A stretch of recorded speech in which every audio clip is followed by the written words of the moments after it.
हाँ जी, स्वागत है सभी का इस पढ़ने और पढ़ाने की महफिल में। मैं आपका साथी, आपका एजुकेटर विजय टाक सभी का स्वागत करता हूँ भाई। देखिए, आज का जो सेशन रहने वाला है वो ज्योग्राफी पर रहने वाला है और ज्योग्राफी की एक मैराथन क्लास है ये एक एक क्लास अगर हम देखें तो मैराथन के रूप में ही मैंने इसको 2 से 3 पार्टों में डिवाइड करने की कोशिश की है क्लास को। तो हम पहले आज इंडियन ज्योग्राफी पर काम करेंगे, उसके बाद हम वर्ल्ड ज्योग्राफी पर, उसी के साथ जैसे इंडियन ज्योग्राफी में इंपॉर्टेंट पार्ट जैसे नदियां हैं तो नदियों पर काम कर लेंगे। उसके बाद हम जैसे पर्वत हो गए, पर्वत वाले क्षेत्रों पर काम करेंगे। इस तरीके से मैंने ज्योग्राफी को डिवाइड किया है, विद मैप के थ्रू अपन काम करेंगे। ठीक है जी। तो सबसे पहले अपन स्टार्ट करते हैं क्लास को, और क्लास को स्टार्ट करते टाइम चलो स्टार्ट करते हैं क्लास के अंदर। क्लास में सबसे पहले अपन देखते हैं क्वेश्चन हमारा दिख रहा है स्क्रीन पर, आपको दिखाई दे रहा होगा कि नदियों पर क्वेश्चन है। नदी पूछ रहा है कि यमुना नदी जो है इसकी सहायक नदी पूछी आपसे। हमेशा याद रखना, जब भी नदियों से सवाल आता है तो नदियों से सवाल आज के टाइम में सबसे पहले इंपॉर्टेंट चीज ये आती है कि नदियों से सवाल आने लगे जब से, तो हमेशा आपसे सहायक नदियां पूछी जाती है। क्या पूछी जाती है जी? सहायक नदियां।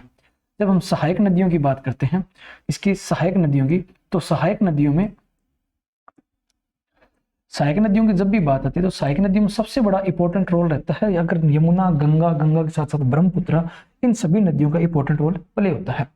जब हम बात करते हैं सहायक नदियों, तो सहायक नदी हमें पूछिए यमुना की जी, तो यमुना की हम सहायक नदियों की अगर बात करें, यमुना की अगर हम सहायक नदियों की बात करें तो यमुना के अंदर सबसे ज्यादा आपको दिखाई देंगे, यमुना के सहायक नदियों में सबसे पहले आपको दिखाई देगा इसकी पहली सहायक नदी जो बनती है। अगर हम बात करूं इसके अंदर, याद रखना सबसे इंपॉर्टेंट नदी है चंबल। कौन सी होगी जी? चंबल नदी। आर्य भाषण कौन सी है? चंबल। चंबल का अगर मैं ओरिजिन स्थान बताऊं, कौन सा जी? इसका ओरिजिन स्थान होता है चंबल का। तो चंबल का जो ओरिजिन स्थान है जी, जनपावा की पहाड़ी। कहां पर है जी? ये जनपावा। क्या होगा? जनपावा की पहाड़ी है। और ये जनपावा की पहाड़ी जो है, जनपावा की पहाड़ी है कहां पर? तो जनपावा की पहाड़ी जी आपकी जी मध्य प्रदेश के अंदर। कहां पर जी? मध्य प्रदेश में। आ रही जी बात समझ में? और चंबल के बाद जब हम बात करते हैं 2 नंबर के ऑप्शन पर, अगर हम बात करें चंबल के बाद, अगर इसकी चंबल के बाद अगर इंपॉर्टेंट नदी है वो आप कहते हैं जी बेतवा। कौन सी होती है जी? बेतवा। बेतवा भी किसकी सहायक नदी है? यमुना की है। तीसरी नंबर की जो सहायक नदी बनती है वो बनती है जी केन आपकी। कौन सी है? केन। आ रही बात समझ में? अगर मैं बात करूं यमुना की खुद की, तो यमुना खुद जो आप किसकी सहायक नदी है? यमुना खुद गंगा की सहायक नदी है। आ रही जी बात समझ में? किसकी है? गंगा की। और गंगा में कहां पर जाके मिलती है ये? प्रयागराज में। कहां पर मिलती है जी? प्रयागराज। याद रखना, प्रयागराज में जाकर ये यमुना की गंगा की सहायक नदी बनती है। कौन? यमुना नदी। अगर मैं चंबल की बात करूं तो चंबल नदी जो आपकी है वो यमुना की सहायक नदी कहां बनती है? तो यूपी के इटावा डिस्ट्रिक्ट में। कहां पर जी? इटावा डिस्ट्रिक्ट है यूपी का, वहां पर ये क्या बनती है? इसकी सहायक नदी बनती है इटावा के अंदर। आर्य जी बात समझ में? यूपी के इटावा डिस्ट्रिक्ट में ये यमुना की सहायक नदी बनती है। आर्य जी बात समझ में?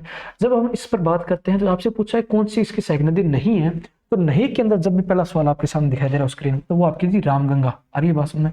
कौन सी नदी सहायक नदी नहीं है? रामगंगा सहायक नदी नहीं है।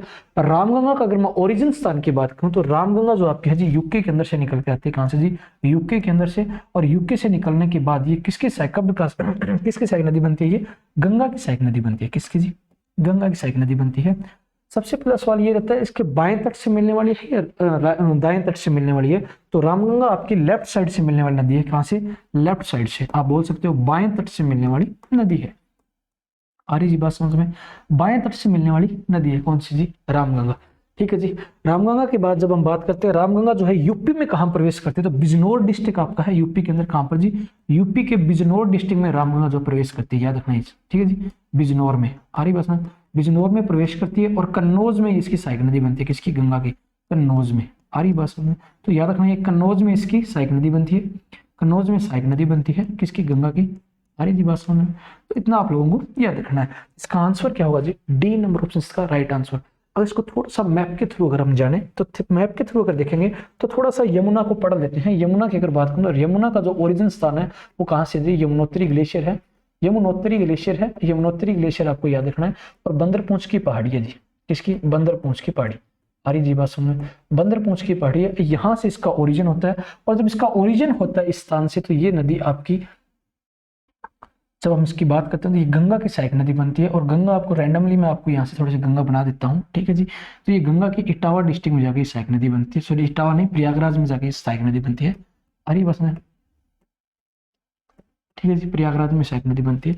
जब हम बात करते हैं यमुना की, तो यमुना की अपवा क्षेत्र की अगर बात करूँ मैं, तो यमुना का जो अपवा क्षेत्र रहता है वो कितने राज्यों से रहता है? तो यमुना का जो अपवाह क्षेत्र रहता है जी वो 3 राज्यों से रहता है। कौन से 3 राज्य हैं? सबसे पहला सवाल ये बनता है कौन से 3 राज्य हैं? तो 3 राज्यों का अगर नाम सुनना चाहो तो देखिए सबसे पहले आप देखो यूके से इसका ओरिजिन हो रहा है, उत्तराखंड से। उत्तराखंड के बाद ये कहां पर प्रवेश करती है? तो हरियाणा के अंदर प्रवेश करती है। कहां पर जी? हरियाणा के यमुनानगर में। आरी बस में हरियाणा के यमुनानगर में ये प्रवेश करती है। यमुनानगर के बाद ये बाहर एग्जिट करती है हरियाणा के अंदर पलवल डिस्ट्रिक्ट से। तो आपको याद रखना ये कहाँ जाती है? आपकी यूपी के अंदर जाती है। आरी जी बात समझ में? और यमुना जो है आप देख रहे होंगे 3 राज्यों में प्रवेश करती है। उसके बाद अगर देखें इसकी तो यहाँ आपका ये मध्य प्रदेश वाला क्षेत्र है और ये मध्य प्रदेश की जनपावा की पहाड़ी है। इसकी पहाड़ी है जी जनपावा, याद रखना ये चीज। किसकी पहाड़ी है? जनपावा। और जनपावा हिल्स जो है जनपावा हिल्स है और इस जनपावा हिल्स से इसका ओरिजिन होता है। और इस जनपावा हिल से जब इसका ओरिजिन होता है तो ये अपना ओरिजिन स्थान से किसकी सहायक नदी बनती है आगे जाकर? ये आपकी यमुना की सहायक नदी बनती है। कहां पर जी? यूपी के इटावा डिस्ट्रिक्ट में। कहां पर? इटावा में। यूपी के इटावा में इसकी सहायक नदी बनती है। और जब हम बात करें चंबल की तो चंबल नदी का जो अपवाह क्षेत्र रहता है वो कितने राज्यों से रहता है? आ रही जी बात समझ में? कितने राज्यों से रहता है? तो जहां इसका ओरिजिन हो रहा है तो उस स्थान का नाम है जी एमपी।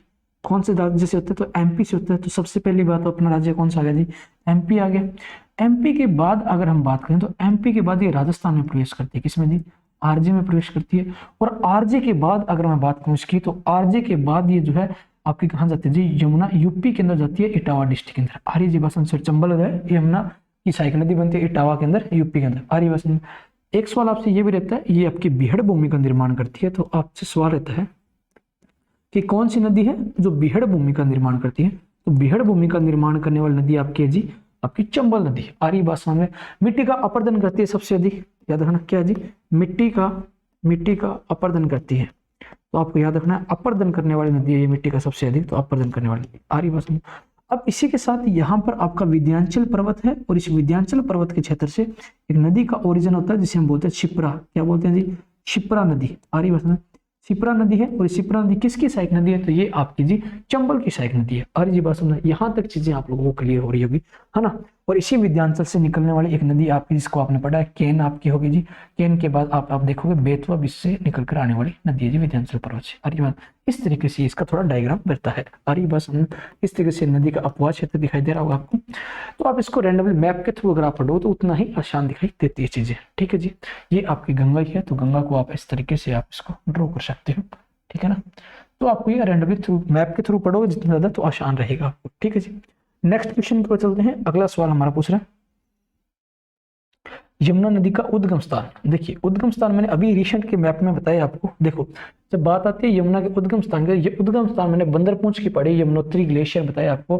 और किस राज्य से होता है? तो यूके के राज्य से इसका ओरिजिन स्थान होता है।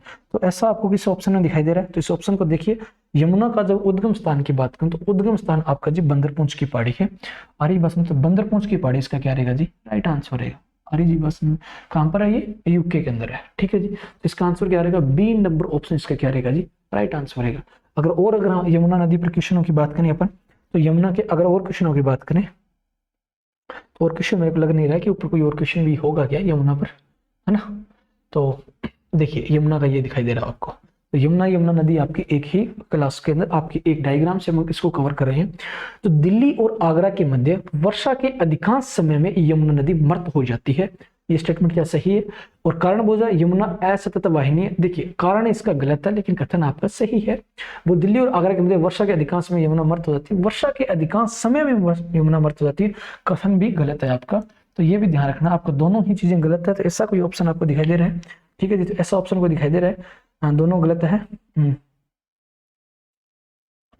अच्छा ठीक। क्या बोल रहा है कि सतत वाहिनी नदी है असतत वाहिनी। तो कारण आपका गलत हो गया ना। कारण आपका गलत है लेकिन ये पूछ रहा है कि दिल्ली और यमुना में वर्षा के अधिकांश यमुना मृत हो जाती है। बिल्कुल ये स्टेटमेंट सही है आपका। ए नंबर सही है लेकिन कारण आपका गलत है। ऐसा कोई ऑप्शन जिसके अंदर ए सही और आर गलत हो? हाँ सी नंबर ऑप्शन का क्या रहेगा? राइट आंसर रहेगा। सी नंबर ऑप्शन का क्या रहेगा जी? राइट आंसर रहेगा। नेक्स्ट क्वेश्चन की ओर चलते हैं। अगला सवाल क्वेश्चन को पढ़िए और क्वेश्चन का आंसर देने की कोशिश कीजिए। शाबाश भाई सभी बच्चों का आंसर आना चाहिए। ऐसे क्वेश्चन आपको प्रीवियस क्वेश्चन है सारे सारे और ऐसे क्वेश्चन आपको बहुत ज्यादा देखने को मिलेंगे। आ रही है बात समझ में? शाबाश भाई आंसर आना चाहिए सभी बच्चों का।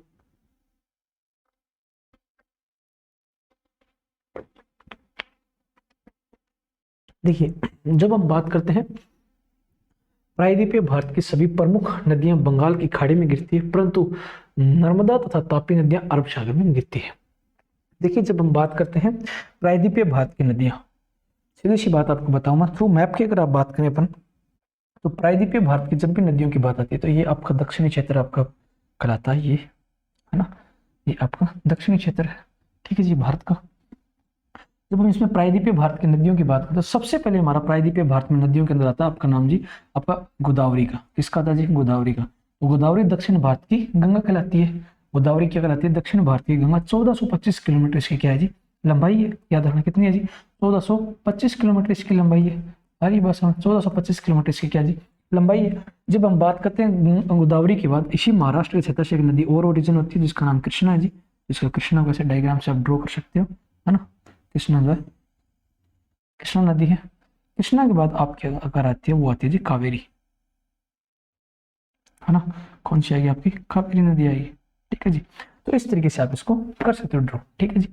लेकिन आपसे सवाल क्या पूछा है? आपसे सवाल की अगर बात करें अपन तो गोदावरी आपसे पूछ रहा है ये सारी कहाँ गिरी है? ये आपके बंगाल की खाड़ी है, बंगाल की खाड़ी है। और बंगाल की खाड़ी में सारी नदियां क्या जी आपकी गिर रही है? आ रही बस कहाँ गिर रही है? बंगाल की खाड़ी में गिर रही है ना। ये आपका पश्चिमी घाट है। ये आपका क्या दिखाई दे रहा है जी आपको? ये पश्चिमी घाट दिखाई दे रहा है आपको। ये आपका सारा पश्चिमी घाट है।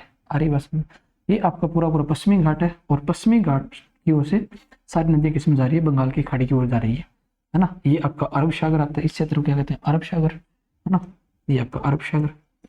अब सवाल क्या उठता है? सवाल ये उठता है कि अरब सागर जो है, अरब सागर की ओर गिरने वाली नदियों के अंदर नाम बताऊं मैं तो अरब सागर की ओर गिरने वाली नदियां, यहाँ से एक नदी का ओरिजिन होता है जिसे हम बोलते हैं सतपुड़ा पर्वत, जिसे बोलते हैं ताप्ती नदी। कौन सी जी? ताप्ती नदी है। आरी बसंत कौन सी नदी होगी आपकी? ताप्ती नदी होगी।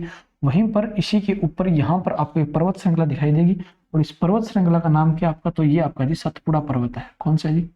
सतपुड़ा पर्वत है। और इस सतपुड़ा पर्वत के जस्ट ऊपर आपको एक दिखाई देगा ना, यहाँ पर ये आपको अमरकटक की पहाड़ी है जहां से एक नदी आती है जिसे बोलते हैं नर्मदा। क्या कहते हैं जी? नर्मदा नदी। ये भी क्या है? बंगाल आपके अरब सागर में गिरती है, इसका नाम है नर्मदा।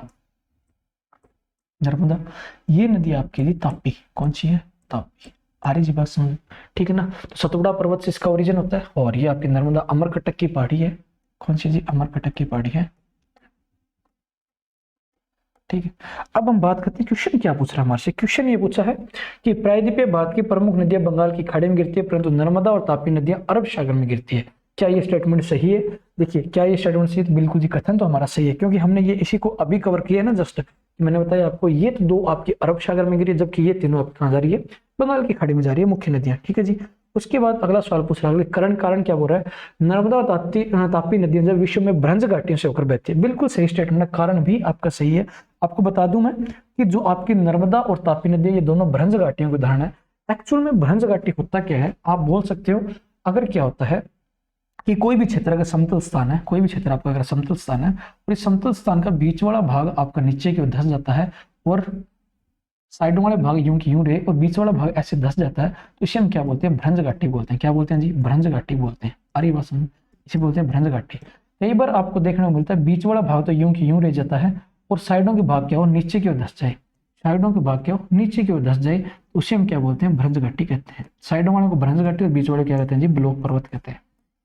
हरी बसम। तो आपका सतपुड़ा पर्वत इसी तरह बना ब्लॉक पर्वत है। दोनों तरफ दो नदियां बह रही है, तापी और नर्मदा जो आपके ऊपर नीचे बह रही है। तो ये एक नर्मदा का उदाहरण है, एक तापी का। तो ये दोनों भ्रंश घाटियां होंगी। तो साइडों वाले तो होगी आपकी भ्रंश घाटियां और बीच वाला ब्लॉक पर्वत। तो सतपुड़ा भारत में किसका उदाहरण है? तो ये आप लिख सकते हो, ये सतपुड़ा पर्वत आपका जो है सतपुड़ा, ये आपका ब्लॉक पर्वत का उदाहरण है। किसका जी? ब्लॉक पर्वत का उदाहरण है। आरी बसम। तो याद रखना किसका उदाहरण है? ब्लॉक पर्वत का उदाहरण है, ठीक है जी। यहाँ तक चीजें क्लियर हो रही होगी आपको, है ना। तो अब हम क्वेश्चन में देखते हैं, क्वेश्चन हमारा क्या पूछ रहा था, क्वेश्चन का आंसर देखते हैं। तो बिल्कुल नर्मदा और तापी दोनों भ्रंश घाटियों से होकर बहने वाली नदियां हैं और वहीं पर प्रायद्वीपीय भारत की प्रमुख नदी किस में जाती है? बंगाल की खाड़ी में। वहीं पर नर्मदा और तापी नदी अरब सागर में आगे गिरती है। तो दोनों का सही है। कथन आर और ए दोनों सही व्याख्या। तो आप बोल दिए कथन ए और आर दोनों क्या है? सही है, परंतु आर ए की सही व्याख्या नहीं है। तो आप बोल सकते हो कि भ्रंश घाटी बनने का रिलेशन किसके साथ नहीं है? तो अरब सागर में गिरने वाली नदियों के साथ नहीं है। मतलब आप बोल सकते हो भ्रंश घाटी का नदी का गिरने से कोई संबंध नहीं रहता। लेकिन दोनों कथन सही है लेकिन आर ए की सही व्याख्या नहीं। तो इसका आंसर क्या होगा? बी नंबर ऑप्शन का क्या रहेगा जी? राइट आंसर रहेगा। क्यों? क्योंकि भ्रंश घाटियां तो अंतर्जात बलों के कारण बनती है ना, आप बोल सकते हो अंतर्जात बल लगते हैं, किसके, अंतर्जात जब बल लगते हैं, अंतर्जात बल आरी बस में पृथ्वी की आंतरिक संरचनाओं में अंतर्जात बल लगते हैं, जिसे हम बोलते हैं रेडियो तरंगे, क्या बोलते हैं, रेडियो तरंगे, आरी बस में क्या बोलते हैं, रेडियो तरंग बोलते हैं। और इन्हीं रेडियो तरंगों के कारण पृथ्वी पर क्या लगते हैं, अंतर्जात बल लगते हैं आंतरिक संरचना में, और इसी अंतर्जात बलों के कारण जो रेडियो तरंगों के कारण जो आकृतियां बनती है उसमें ब्लॉक पर्वत होगी जी, आपके क्या होगी, ब्लॉक पर्वत होगी, ब्लॉक पर्वतों के साथ साथ आपके होस्ट पर्वत होगी, होस्ट पर्वत के साथ साथ आपकी होगी जी, आपका और क्या होगा, भ्रंश घाटियां होगी आपकी, भ्रंश घाटी,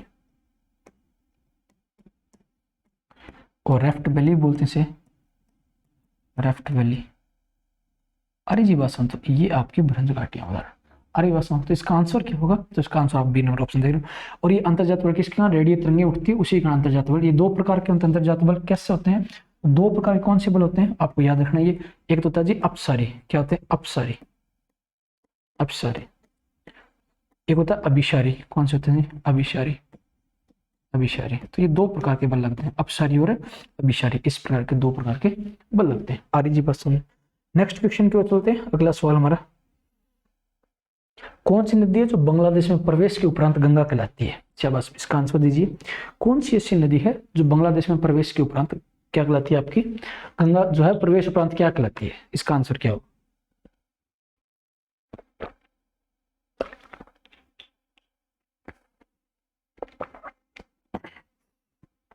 देखिए होता क्या है, जब हम बात करते हैं गंगा की, तो गंगा की जब भी बात आती है आपकी, तो गंगा की जब हम बात करते हैं तो गंगा के लिए क्या होता है, जैसे ओरिजिन स्थान यहाँ पर है, अगर मान के चलो ये दो धाराओं में आती है, आप सभी जानते हो, भागीरथ और अलकनंदा के रूप में आती है ना, ये आपके अलकनंदा होगी, है ना, अलकनंदा है, और इस तरफ में आपको ये भागीरथ है, और जहां पर नदियों का संगम है उसे हम प्रयाग बोलते हैं, ये आपका देव प्रयाग हो गया।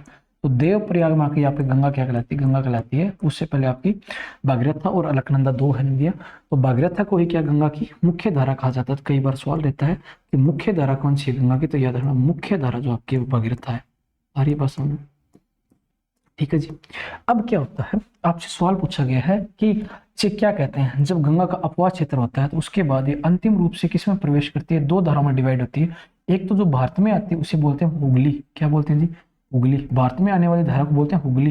वहीं पर जब इसे पश्चिम बंगाल में प्रवेश करती है तो पश्चिम बंगाल में जाने वाली धारा को हम बोलते हैं जी पद्मा, क्या बोलते हैं, पद्मा कहते हैं, याद रखना क्या कहते हैं जी, पद्मा।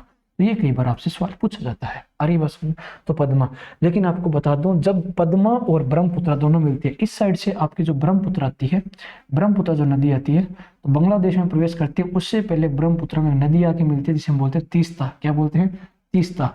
जब तीस्ता और ब्रह्मपुत्र दोनों मिलते हैं, ये आपकी होगी जी ब्रह्मपुत्र, अरे बस जब तीस्ता और ब्रह्मपुत्र दोनों मिलते हैं तो क्या कहलाती है, आपकी जमुना कहलाती है, क्या कहलाती है, जमुना कहलाती है। और जब जमुना और पद्मा दोनों मिल जाती है, जब जमुना और पद्मा दोनों मिल जाती है तभी आपके अंतिम रूप से क्या कहलाती है, मेघना कहलाती है। तो कई बार आपसे सवाल पूछा जाता है कि मेघना किन दो नदियों का संगम है, तो पद्मा और जमुना का संगम है, इसे ब्रह्मपुत्र भी बोल सकते हो। वहीं पर अगर ब्रह्मपुत्र की बात हो तो ब्रह्मपुत्र और तीस्ता दोनों के मिलान के बाद इसे हम क्या बोलते हैं, जमुना बोलते हैं। अरे जी बात समझ में, ठीक है ना। तो ब्रह्मपुत्र अपना आंशिक ग्लेशियर से इसका ओरिजिन होता है। तो अंतिम रूप से विश्व का सबसे बड़ा डेल्टा भी बनाती है, हम जानते हैं इसके बारे में। विश्व का सबसे बड़ा जो डेल्टा बनाती है वो कौन सा है, तो याद रखना सुंदरबन का डेल्टा जी, कौन सा है, तो सुंदरबन का डेल्टा बनाती है।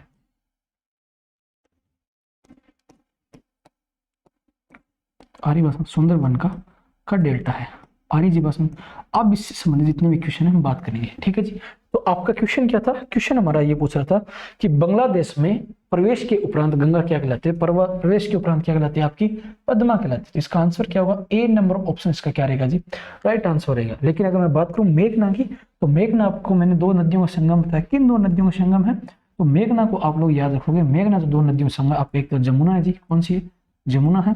जमुना प्लस में आपको याद रखना है, जमुना प्लस में आपको याद रखना है किसका जी, पद्मा का नाम।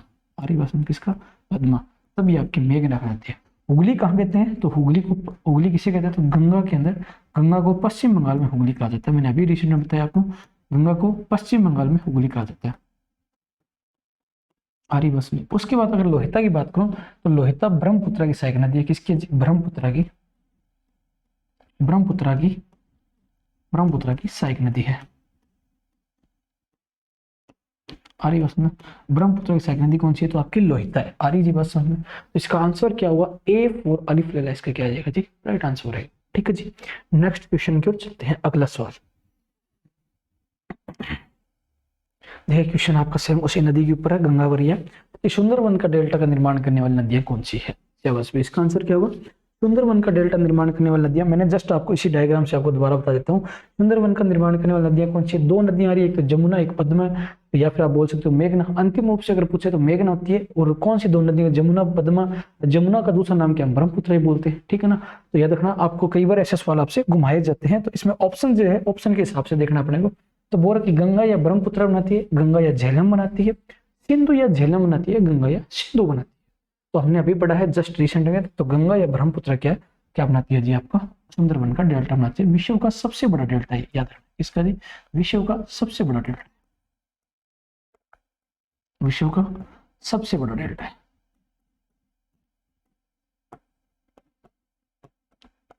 आर्य बात समझ? विश्व का सबसे बड़ा डेल्टा के रूप में से जाना जाता है। ठीक है जी, है ना? नेक्स्ट क्वेश्चन की ओर बढ़ते हैं। अगला सवाल हमारा क्या बोल रहा है कि कपिली जिसकी सहायक नदी है वह कौन सी है? देखो, कपिली किसकी सहायक नदी है? कपिली आपकी जो नदी है वो आपके असम के अंदर है। कहां पर है जी? आपकी असम के अंदर है। असम राज्य में बहती है ये नदी। और असम में अगर है तो इसकी सीधी सी बात है, असम में होने की वजह से किसकी सहायक नदी है जी? ब्रह्मपुत्र की सहायक नदी है। किसकी जी? ब्रह्मपुत्र की सहायक नदी है। आर्य बसन, तो डी नंबर ऑप्शन का क्या रहेगा जी? राइट आंसर रहेगा। डी नंबर ऑप्शन का क्या रहेगा? राइट आंसर रहेगा। अगर मैं अन्य नदियों की बात करूं तो कोसी को बिहार का शोक कहते हैं। कोसी को क्या कहते हैं जी? बिहार का शोक। बिहार का शोक, तो याद रखना, बिहार का शोक किसे कहा जाता है? तो कोसी नदी को बिहार का शोक कहा जाता है। आर्यवासन, कोसी को बिहार का शोक कहा जाता है। कोसी जो भारत में, सीधी सी बात आपको बता दूं, कोसी नदी जो है किसकी सहायक नदी है? तो याद रखना, कोसी आपकी गंगा की सहायक नदी है। कोसी किसकी सहायक नदी है? कोसी गंगा की सहायक नदी है। और गंगा में आकर ये क्या होता है, जैसे ये आपकी गंगा बह रही है, गंगा के अंदर ये बिहार वाले क्षेत्र में जब मिलती है इसके अंदर, तो ये जब जहां से इसका ओरिजिन होता है, ये 7 धाराओं में निकलती है। कैसे? ऐसे आपकी 7 धाराओं में निकलती है ये।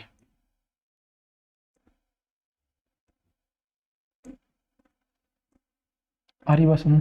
जिसमें से 3 धाराएं भारत में आती है। जैसे अगर मान चलो ये आ गई, ये आ गई आपकी, और ये आ गई। आर्य बात समझ? ये 3 धाराएं आती है भारत के अंदर, और 4 आपकी किस में चल जाती है जी? नेपाल में चल जाती है। आर्य बात समझ? ये आपकी कहाँ चली गई? नेपाल वाले क्षेत्र में चली गई। आर्य बात समझ? ये नेपाल में चली गई, और 3 धाराएं भारत में आई है। और इन तीनों धाराओं के अगर मैं नाम बताऊं आपको, तो सबसे पहले का नाम आप लिख दो, सुनकोसी है। क्या नाम होता है जी? सुनकोसी। सुनकोसी। सुनकोसी के बाद आपकी जो दूसरी धारा है, इसे हम बोलते हैं तमूर। क्या बोलते हैं जी? तमूर। तमूर। और तमूर के बाद अगर मैं बात करूं तो सुनकोसी होगी जी आपकी, तमूर होगी, अरुणा होगी। कौन सी होगी जी? अरुणा होगी। अरुणा। और इसके बाद ये किसकी सहायक नदी बनती है? गंगा की सहायक नदी बनती है। इसे बिहार का शोक कहते हैं। तो कई बार सवाल पूछा जाता है कि कोसी नदी जो है भारत में जब आती है 3 धाराओं में आती है, तीनों धाराओं के नाम बता दीजिए। तो तीनों धाराओं के नाम याद रखना आपको, स्पष्ट रूप से लिख देता हूं मैं। सुनकोसी,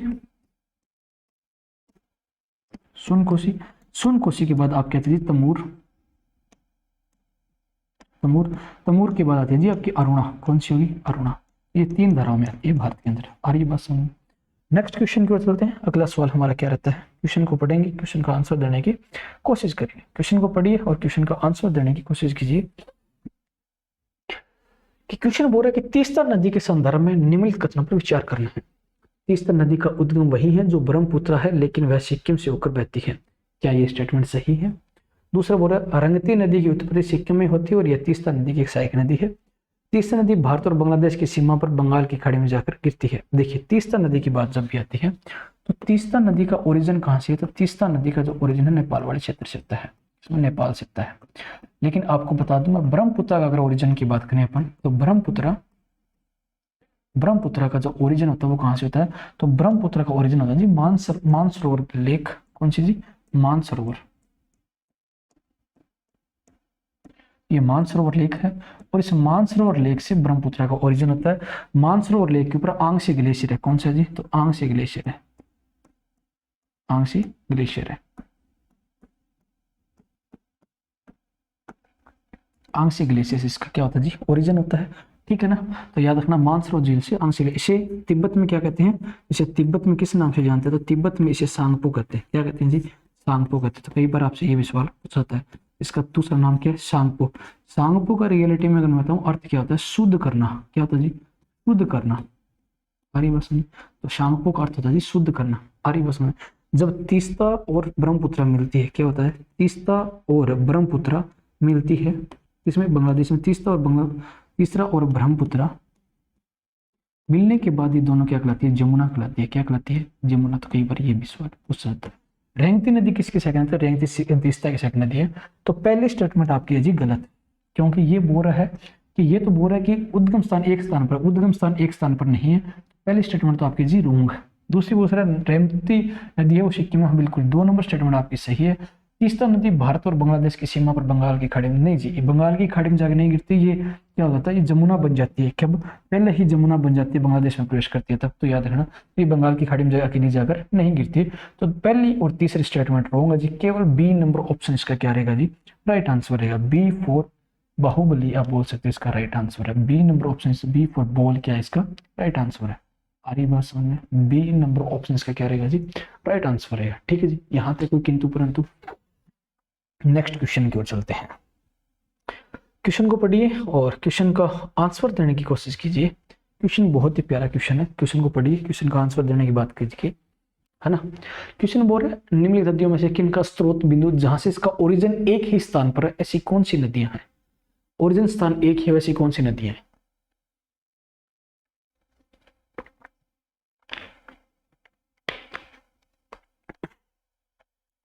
देखिए जब हम बात करते हैं ओरिजिन स्थान की, तो ओरिजिन स्थान की जब भी बात आती है तो याद रखना, ये हम आपने थोड़ा सा भारत का मैप बनाता हूं मैं रैंडमली रफली,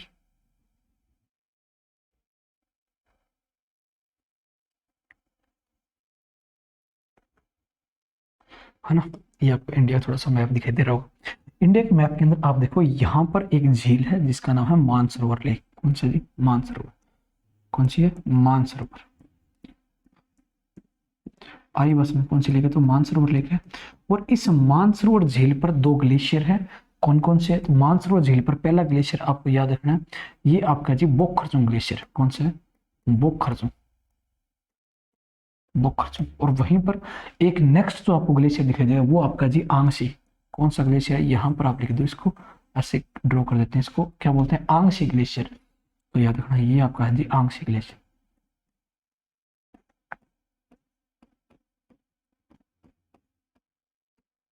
आर्यवसम, तो ये कौन सा जी आंगसी ग्लेशियर है। ऊपर वाला आपका बोखरचुंग ग्लेशियर है आर्यवसम में। तो एक ही झील है, इस पर 2 ग्लेशियर अलग अलग है ना। तो लेकिन आपने सवाल पूछा कि दोनों का एक स्रोत, तो आप जब बोखरचुंग ग्लेशियर है इससे जिसका ओरिजिन होता है उसका नाम है जी आपकी सिंधु। क्या नाम है जी, सिंधु नदी है। आर्यवसम में बोखरचुंग ग्लेशियर से कौन सी नदी को उद्गम होता है, सिंधु का होता है। वहीं पर अगर आंगसी ग्लेशियर जिस नदी का नाम हुआ जी आपकी ब्रह्मपुत्र। कौन सी है, ब्रह्मपुत्र। अगर दोनों में से ऑप्शन आपको दोनों का नाम कहीं पर भी इकट्ठा दिया हो तो उसका नाम देखिए कौन सा आंसर है। तो Brahmaputra Sindhu, Brahmaputra Ganga, Brahmaputra Sindhu, C number option आपका क्या रहेगा जी, राइट आंसर रहेगा। सी फॉर कैलिफोर्निया इसका क्या रहेगा, राइट आंसर रहेगा। आर्य बात समझ, सी नंबर ऑप्शन इसका क्या है जी, करेक्ट आंसर है। आर्य बात समझ। जब हम बात करते हैं ब्रह्मपुत्र के बाद आपका सिंधु की होगी तापी नदी की। तापी जस्ट हमने अभी पढ़ा था, इसका ओरिजिन स्थान सतपुड़ा पर्वत है, सतपुड़ा है। आरी बसवन में। वहीं पर अगर मैं व्यास की बात करूं तो व्यास नदी जो है आपका कहां से निकलती है, तो व्यास कोण से निकल कर आती है। व्यास कोण से इसका ओरिजिन स्थान है आरी बसवन। तो व्यास कोण से व्यास नदी निकलती है, सतपुड़ा पर्वत से आपकी कौन सी नदी, तापी नदी का ओरिजिन स्थान होता है आरी बसवन में। ठीक है जी, तो इसका आंसर क्या हुआ, सी फॉर कैलिफोर्निया इसका क्या रहेगा जी, राइट आंसर रहेगा। नेक्स्ट क्वेश्चन की ओर बढ़ते हैं। ब्रह्मपुत्र नदी का बहाव क्षेत्र पूछा है। देखिए ब्रह्मपुत्र नदी का जब बहाव क्षेत्र की बात आती है तो मैंने आपको छोटा सा बताया भी है कि ब्रह्मपुत्र का जब बहाव क्षेत्र की बात आती है तो आप लोगों को याद रखना है ये आपकी मानसरोवर झील होगी। और मानसरोवर झील पर यहाँ पर आंशिक ग्लेशियर आप बोल सकते हो। और यहाँ से जब ये नदी आती है भारत के अंदर, ठीक है ना, तो भारत के अंदर जब ये प्रवेश करती है, ठीक है, तो ये आंशिक ग्लेशियर से होते हुए भारत में जब प्रवेश करती है तो ये आपका नामचा बरुआ दर्रे से प्रवेश करती है। किसी नामचा बरुआ दर्रा, आर्य नामचा बरुआ दर्रे से प्रवेश करती है। और ये आती कहां से, तो तिब्बत से आती है। क्या आती है, तिब्बत से। तो तिब्बत में इसका पोआ रहता है। तिब्बत में इसे क्या कहते हैं, सांगपो कहते हैं। मैंने जस्ट आपको पीछे वाले क्वेश्चन में बताया था कि सांगपो किसे कहते हैं तिब्बत में, तो ब्रह्मपुत्रा को सांगपो कहते हैं, ठीक है जी। और जब ये भारत में प्रवेश करती है तो अरुणाचल प्रदेश में प्रवेश करती है, और अरुणाचल प्रदेश में से किस नाम से जानते हैं, तो याद रखना दिहांग कहते हैं। क्या कहते हैं, दिहांग कहते हैं। आरी बात समझ में। और इसके बाद जब ये अगर आगे मैं इसकी बात करूं तो ये बांग्लादेश में प्रवेश करती है, और बांग्लादेश में से क्या कहते हैं, जमुना कहते हैं। क्या कहते हैं, जमुना कहते हैं। आरी बात समझ में। कहाँ पर, बांग्लादेश में, बांग्लादेश। तो आपसे सवाल पूछा गया है कितने इंटरनेशनल रिवर है और किस किस से, तो आपके तिब्बत, भारत हो गया, नामचबरोदरा, उसके बाद बांग्लादेश, 3 देशों से जाती है। तो तिब्बत हो गया, बांग्लादेश हो गया, भारत। तो ऐसा कोई ऑप्शन आपका, तो ए नंबर ऑप्शन का क्या दिखाई दे रहा है आपको, राइट आंसर होगा। ए फॉर अलिफ लैला इसका क्या रहेगा जी, राइट आंसर रहेगा। ठीक है, यहां तक कोई भी दिक्कत बताइए, यहां तक कोई भी दिक्कत हो, है ना, तो ए नंबर ऑप्शन का क्या रहेगा, राइट आंसर रहेगा। ठीक है जी, नेक्स्ट क्वेश्चन की ओर चलते हैं। अगला सवाल, क्वेश्चन को पढ़ना है और क्वेश्चन का आंसर देना है। बस पे क्वेश्चन को पढ़ना है और क्वेश्चन का आंसर देना है। इसका आंसर बताइए, इसका आंसर बताने की कोशिश कीजिए।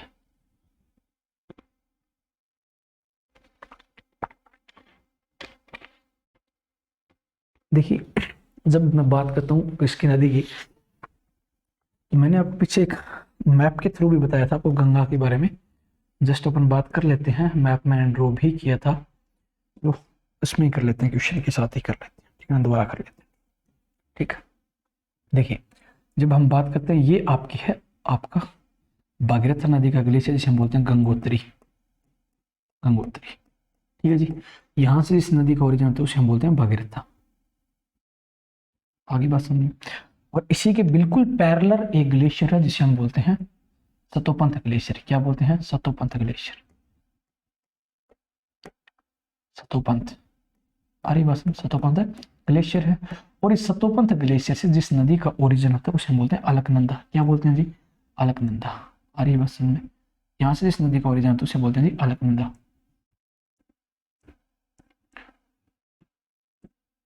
अलकनंदा। आरी बात समझ में। जब अलकनंदा और गंगोत्री दोनों मिलते हैं, जिसे गंगोत्री जिसका उद्गम होता है उसे बोलते हैं भागीरथ, और उसे बोलते हैं अलकनंदा। जहां पे इन दोनों नदियों का संगम होता है उस स्थान को हम बोलते हैं देवप्रयाग। क्या बोलते हैं जी, देवप्रयाग। मैंने जस्ट आपको पीछे वाली क्लास, पीछे वाले क्वेश्चन में बताया, देवप्रयाग।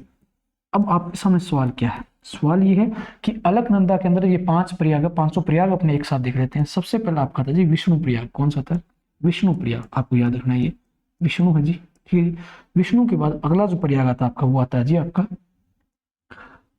नंद प्रयाग। कौन सा जी, नंद प्रयाग, नंद प्रयाग। नंद प्रयाग के बाद आपका आता है जी कर्ण प्रयाग। कौन सा जी, कर्ण प्रयाग। बताऊंगा आपको, नदियों के नाम भी बताऊंगा, प्रयाग। और कर्ण प्रयाग के बाद आपका अगला जो आपका प्रयाग आता है वो आता है जी आपका रुद्र प्रयाग। कौन सा जी, रुद्र प्रयाग। आर्यवासन, रुद्र प्रयाग। तो जहां अलकनंदा और विष्णु प्रयाग की बात आती है, तो अलकनंदा और विष्णु प्रयाग जहां पर है, तो वहां पर आपकी कौन सी नदी, धौली गंगा। कौन सी आगे मिलती है जी, इस नदी का नाम है धौली गंगा। आरी बात समझ। तो धौली गंगा और अलकनंदा जहां मिलती है उसे बोलते हैं विष्णु प्रयाग। नंद प्रयाग की जब भी बात करें, तो नंद प्रयाग आपका जब भी सवाल आता है आपसे नंद प्रयाग पर, तो नंदाकिनी, नंदाकिनी और अलकनंदा दोनों के बीच जो संगम होता है उसे बोलते हैं, हमें क्या बोलते हैं, नंदाकिनी और अलकनंदा का जहाँ संगम होता है नंद प्रयाग। कर्ण प्रयाग किसको बोलते हैं जी, कर्ण प्रयाग पिंडारी और अलकनंदा का जहाँ संगम होता है इसे बोलते हैं पिंडारी। ठीक है जी, पिंडारी। पिंडारी और अलकनंदा का जहाँ संगम होता है उसे हम बोलते हैं आपका कर्ण प्रयाग। वहीं पर जब हम रुद्र प्रयाग की बात करें, तो रुद्र प्रयाग किन दो नदियों में संगम है, तो रुद्र प्रयाग आपका याद रखना जी आपकी मंदाकिनी और आपकी अलकनंदा। याद रखना, मंदाकिनी और अलकनंदा, मंदाकिनी, मंदाकिनी प्लस में अलकनंदा का संगम है। ये 5 प्रयाग है, 5 प्रयाग आपसे क्वेश्चन पूछाता है, 500 प्रयागों से सवाल बहुत बार देखने को मिलता है। अब देखिए, हम बात करते हैं एक एक चीज पर। हरिद्वार, तो हरिद्वार के अंदर तो ये गंगा कहलाती है, याद रखना, हरिद्वार में ये गंगा, और यहाँ पर ये मैदानी क्षेत्रों में प्रवेश करती है गंगा। ठीक है ना, तो हरिद्वार में क्या मैदानी क्षेत्र में प्रवेश करती है।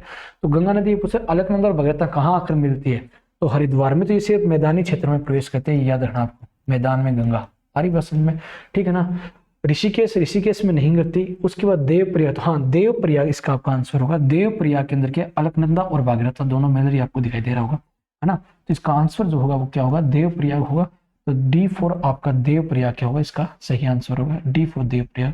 लेकिन रुद्रप्रयाग की अगर मैं बात करूं तो रुद्रप्रयाग आप देख रहे हो किन दो नदियों का संगम है, तो रुद्रप्रयाग आपका मंदाकिनी और अलकनंदा दो नदियों का संगम आपको दिखाई दे रहा है। ये आपकी मंदाकिनी नदी है, मंदाकिनी है, और ये माना ग्लेशियर से निकल कर आती है, याद रखना ये माना ग्लेशियर से, सारी बसंत माना ग्लेशियर से निकल कर आती है। ठीक है जी, इसका आंसर क्या होगा, डी नंबर ऑप्शन इसका क्या रहेगा जी, राइट आंसर रहेगा। ठीक है, नेक्स्ट क्वेश्चन की ओर चलते हैं, अगला सवाल।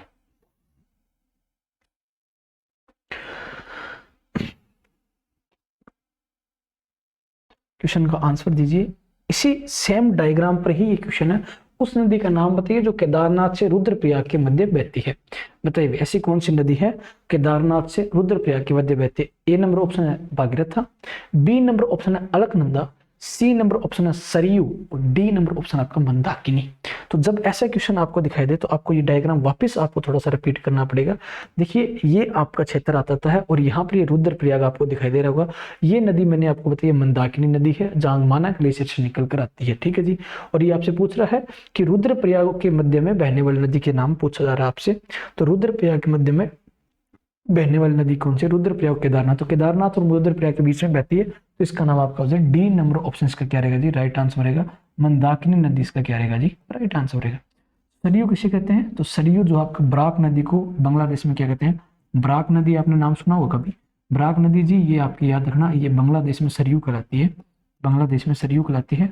और ये किसकी सहायक नदी है, तो याद रखना आपको ये जमुना की सहायक नदी आप बोल सकते हो, या ब्रह्मपुत्र की सहायक नदी बोल सकते हैं। आरी बस जमुना ब्रह्मपुत्र की। ठीक है जी, तो डी नंबर ऑप्शन इसका क्या रहेगा जी, राइट आंसर रहेगा। ठीक है, नेक्स्ट क्वेश्चन की ओर चलते हैं। क्वेश्चन को पढ़िए, क्वेश्चन का आंसर देने की कोशिश कीजिए। क्वेश्चन बोल रहा है कि निम्नलिखित का परीक्षण कीजिए और नीचे दिए गए कूट को सही देखिए। देवप्रयाग अलकनंदा और भगीरथी नदियों का संगम पर स्थित है, क्या ये स्टेटमेंट सही है। रुद्रप्रयाग अलकनंदा और मंदाकिनी नदियों के संगम पर स्थित है, क्या ये स्टेटमेंट सही है। अलकनंदा नदी जो है बद्रीनाथ से बहती है, क्या ये स्टेटमेंट सही है। केदारनाथ आदि शंकराचार्य द्वारा स्थापित सबसे बड़ी पीठ के रूप में मानी जाती है, बताइए शाबाश, इसका आंसर क्या होगा। देखिए जब हम बात करते हैं ऐसे क्वेश्चनों पर तो आपको मैं दोबारा आपको रिपीट कर देता हूँ। मैप हमने देखा है और इस मैप के अंदर आपको दोनों प्रयाग देख लो, ये आपका देवप्रयाग और ये आपका रुद्रप्रयाग है। देवप्रयाग में भगीरथ और अलकनंदा का संगम हो रहा है, बिल्कुल सही है। रुद्रप्रयाग में मंदाकिनी नदी और अलकनंदा का संगम हो रहा है, दोनों स्टेटमेंट आपकी सही है। पहली वाली दोनों स्टेटमेंट आपकी क्या है जी, सही है। आ रही बात समझ में। उसके बाद बोला ऐसा कोई ऑप्शन जिसमें एक और दो दोनों हो। उसके बाद बोला अलकनंदा नदी बद्रीनाथ से बहती है, क्या ये स्टेटमेंट सही है। तो बिल्कुल बात सही है जी, अलकनंदा भी किससे बहती है जी, बद्रीनाथ से भी बहती है। आ रही बात समझ में। केदारनाथ आदि शंकराचार्य द्वारा स्थापित सबसे बड़ी पीठ के रूप में मानी जाती है, ये भी बात सही है। आ रही बात। तो इसका आंसर क्या होगा, 1 2 3 4, चारों के चारों स्टेटमेंट इसकी क्या रहेगा जी, राइट आंसर रहेगा। आ रही बात समझ में, चारों के चारों स्टेटमेंट इससे क्या है, राइट आंसर है। डी नंबर ऑप्शन इसका क्या रहेगा, राइट आंसर रहेगा। ठीक है जी, नेक्स्ट क्वेश्चन की ओर चलते हैं। अगला सवाल, अगला सवाल देखिए,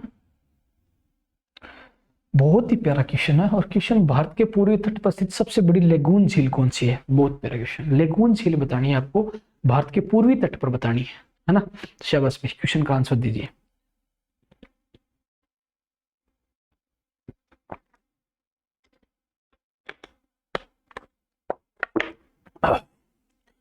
जब हम बात करते हैं लेगून झील की, देखिए जब हम लेगून झील की बात करते हैं तो लेगून झील बड़ी झील है। बड़ी कौन सी झील है, तो ठीक है, तो लेगून झील की बात सबसे बड़ी हम बात करते हैं टाइप्स ऑफ लेक। झीलें कितने प्रकार के होते हैं, टाइप्स ऑफ लेक की अगर बात करें,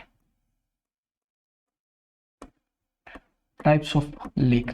जब हम बात करते हैं टाइप्स ऑफ लेक की, झीलों के प्रकारों की बात करते हैं, तो झीलें कई प्रकार की होती है। सबसे पहले अगर बात करें ज्वालामुखी लेक,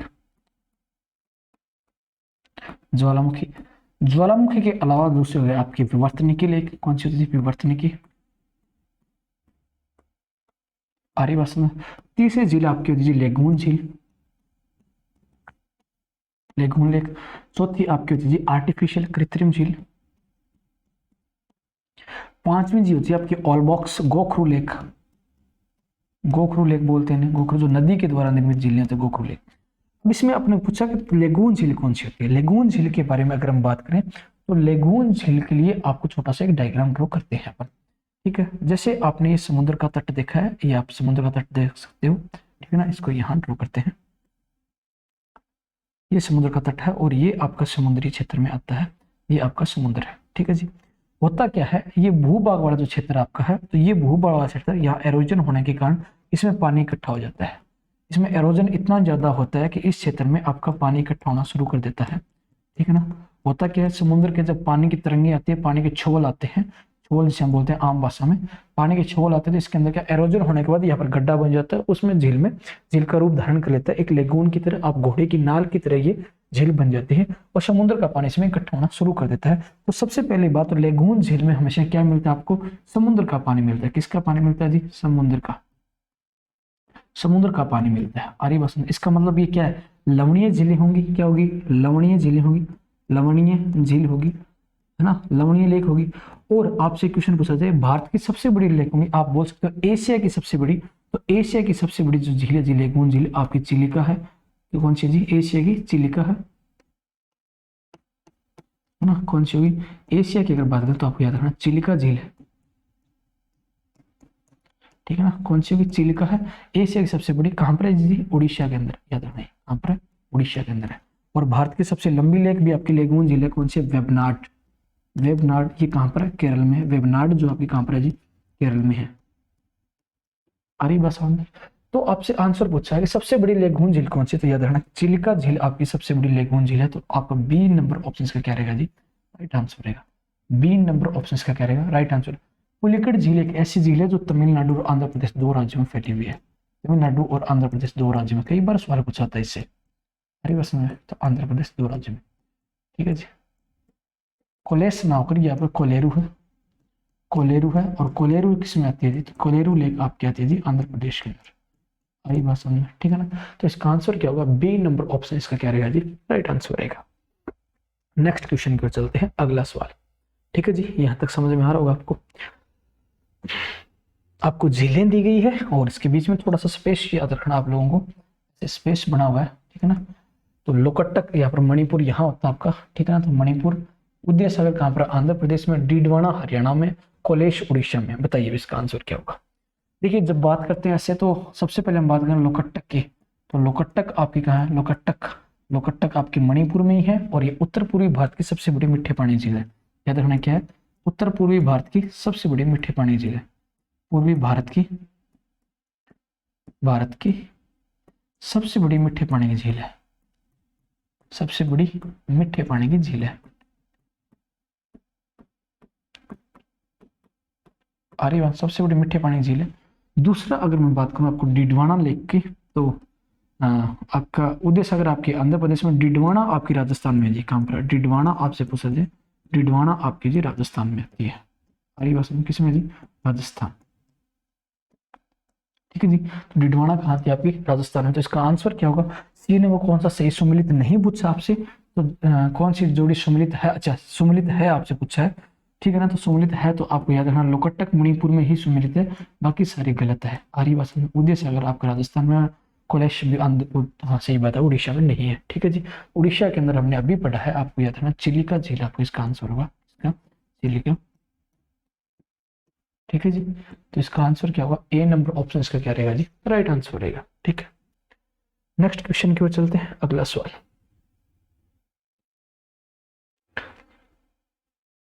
देखिए क्वेश्चन मैंने पीछे आपको डायग्राम के थ्रू बताया, आपके सामने क्वेश्चन आ गए, सारे के सारे प्रीवियस क्वेश्चन है।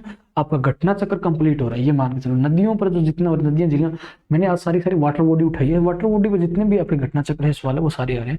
कौन सी भारतीय दो राज्यों के बीच में झील है, तो याद रखना दो राज्यों के बीच में झील फैली हुई वो है पुलिकट। कौन सी है जी, पुलिकट। अगर इसको मैप के थ्रू देखोगे ना, तो आप इस तरह से इसका मैप देखोगे आप, ये भारत का दक्षिणी क्षेत्र आता है, दक्षिणी प्रायद्वीपीय क्षेत्र। तो यहाँ पर ये इस तरीके से ये बनी हुई झील है ना, इस तरीके से, ठीक है जी। थोड़ा सा नीचा ज्यादा हो गया, हाँ इस तरीके से इसका विस्तार हुआ है, ठीक है।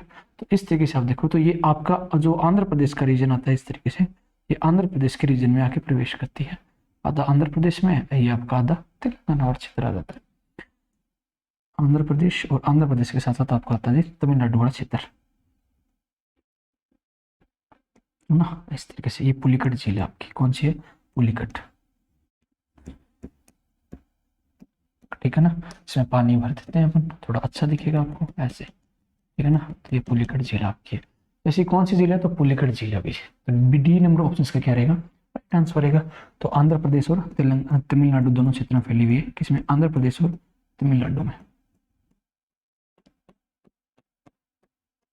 ठीक है।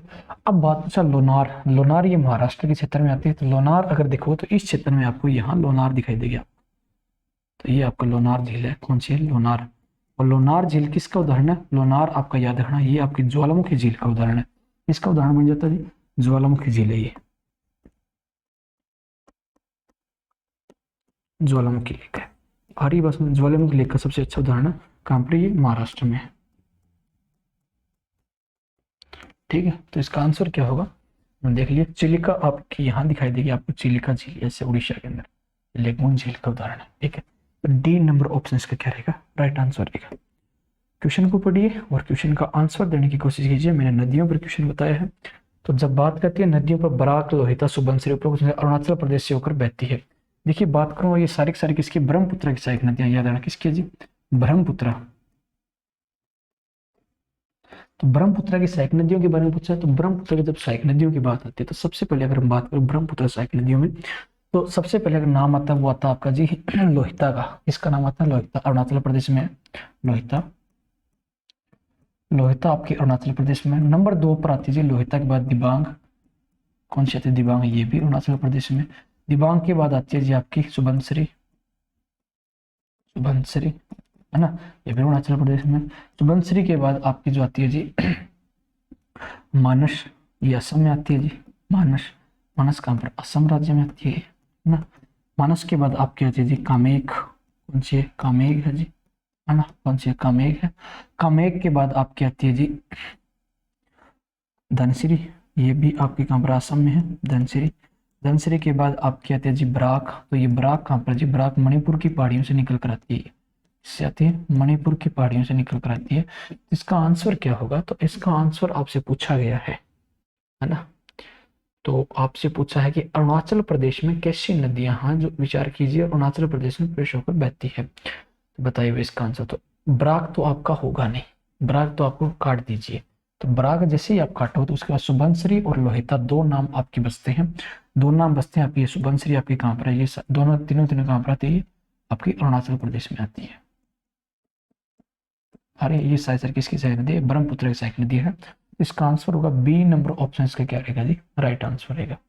बी नंबर ऑप्शन का क्या रहेगा जी? राइट आंसर है। ठीक है जी। नेक्स्ट क्वेश्चन, अंतिम क्वेश्चन की ओर चलते हैं। तो अगला सवाल,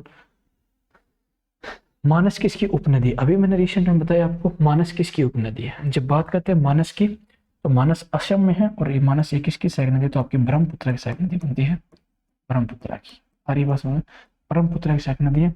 अगर मैं गोदावरी की सहायक नदियों की बात करूँ, इंपॉर्टेंट है ये भी, गोदावरी की सहायक नदी में चर्चा कर लेते हैं अपन,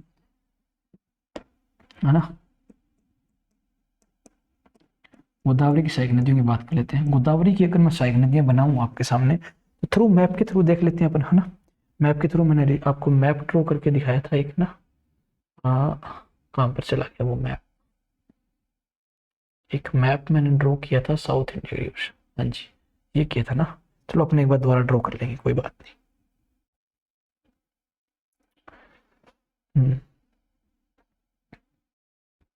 यहीं पर आ जाओ, ठीक है। दोबारा ड्रॉ कर लेते हैं इसको, ऐसे ड्रॉ करते हैं। ये आपका मैप हो गया।